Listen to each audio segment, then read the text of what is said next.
وہ اذ قال لقمان لابنہ، جب حضرت لقمان نے اپنے بیٹے کو نصیحت کروائی.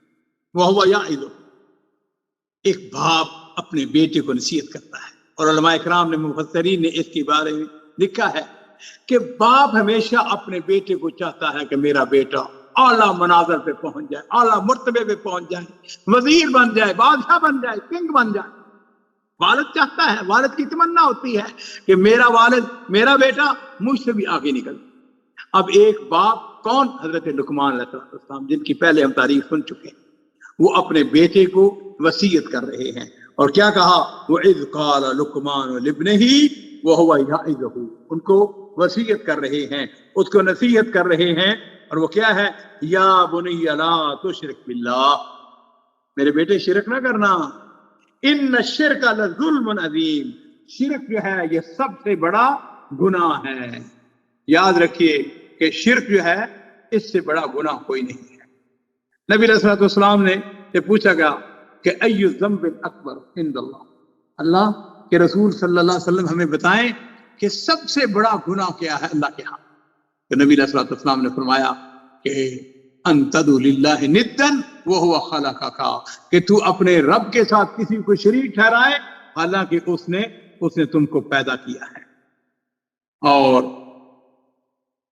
اس حوالے سے بہت ساری باتیں ہیں شرک کے حوالے سے. ہمارے پاس کیونکہ وقت مختصر ہے تو ہم اس کو تھوڑا سا آگے بڑھاتے ہیں. اور وہ یہ ہے کہ ان شرک ظلم عظیم، شرک جو ہے بہت بڑا ظلم ہے.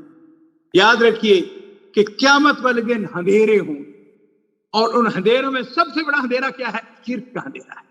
اللہ تعالیٰ مجھے اور آپ سب کو اس سے محفوظ رکھے، اور اللہ تعالیٰ جو ہیں وہ اپنے فضل و کرم سے ہمیں شرک سے بچا کے رکھے. حضرت معاذ بن جبل رضی اللہ عنہ کی ایک حدیث ہے جو کہ میں پہلے بھی آپ سے خدمت عرض کر چکا ہوں، لیکن اس کو دوبارہ ریپیٹ کرتے ہیں اس لیے کہ یہ حدیث بڑی معروف بھی ہے اور بہت زیادہ امپورٹنٹ ہے. اور وہ یہ ہے کہ حضرت معاذ بن جبل رضی اللہ تعالیٰ عنہ ایک دفعہ نبی علیہ الصلوۃ والسلام کے پیچھے سوار تھے، خچر کے پیچھے آپ بیٹھے ہوئے تھے. ایک روایت کے مطابق گدھے کے اوپر تھے، سوار تھے. تو نبی علیہ الصلوۃ والسلام کی پشت مبارک کے ساتھ جو معاذ بن جبل ان کا سینہ لگ رہا تھا، آپ اندازہ کے ساتھ ملے ہوئے ہیں. تو نبی علیہ الصلوۃ والسلام پوچھتے ہیں یا معاذ بن جبل، وہ کہتے ہیں لبیک و سعدیک یا رسول. آپ نے پھر تھوڑی دیر کے بعد فرمایا یا معاذ بن جبل لبیک و سعدیک یا رسول اللہ، اللہ کے رسول میں حاضر ہوں اور یہ حاضری میرے لیے باعث سعادت. تھوڑی سی سواری آگے چلی، پھر نبی علیہ الصلوۃ والسلام نے تیسری دفعہ فرمایا یا معاذ بن جبل لبیک و سعدیک یا رسول اللہ، اللہ کے رسول میں حاضر ہوں اور یہ حاضری میرے لیے انتہائی زیادہ قابل فخر ہے، میں اللہ کے رسول کے پیچھے بیٹھا ہوا ہوں. تو نبی علیہ الصلوۃ والسلام نے فرمایا استدری ما حق اللہ العباد، کیا تو جانتا ہے کہ اللہ تعالیٰ کا بندوں کے اوپر حق کیا ہے؟ تو اس کے جواب میں کہتے ہیں اللہ و رسول اللہ اور اس کے رسول خوب جانتے ہیں کہ اللہ تعالیٰ کا بندوں کے اوپر حق کیا ہے. تو نبی علیہ الصلوۃ والسلام نے اس کے بارے میں اس کے جواب میں فرمایا کہ اللہ کا بندوں پر یہ حق ہے کہ وہ اسی کی عبادت کرے اور اس کے ساتھ کسی کو شریک نہ ٹھہرائے. اور پھر اس کے بعد نبی علیہ الصلوۃ والسلام نے تھوڑی دیر کے بعد سواری چلی، پھر آپ نے پوچھا یا معاذ بن جبل، تو جواب میں کہتے ہیں لبیک و سعدیک یا رسول اللہ. تو نبی علیہ الصلوۃ والسلام نے سوال کیا کہ یہ بتاؤ کہ اب بندوں کو اپنے اللہ پر کیا حق ہے؟ پہلے تو سر اللہ کا بندوں کے اوپر کیا حق ہے، اب بندوں کو اپنے اللہ کے اوپر کیا حق ہے. تو حضرت معاذ بن جبل کہتے ہیں اللہ و رسولہ عالم، اللہ اور اس کے رسول جانتے ہیں. تو نبی علیہ الصلوۃ والسلام نے فرمایا کہ بندوں کا اللہ پر حق یہ ہے کہ جو بندہ اپنے رب کے ساتھ شرک نہ کرے اسے عذاب نہ دے.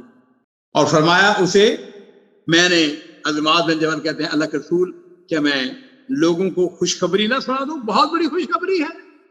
تو نبی علیہ الصلوۃ والسلام نے فرمایا کہ نہ ایسا نہ کرنا، کہیں ایسا نہ ہو یتکلوا، کہیں کسی کے اوپر توکل کر کے نہ بیٹھ جائے.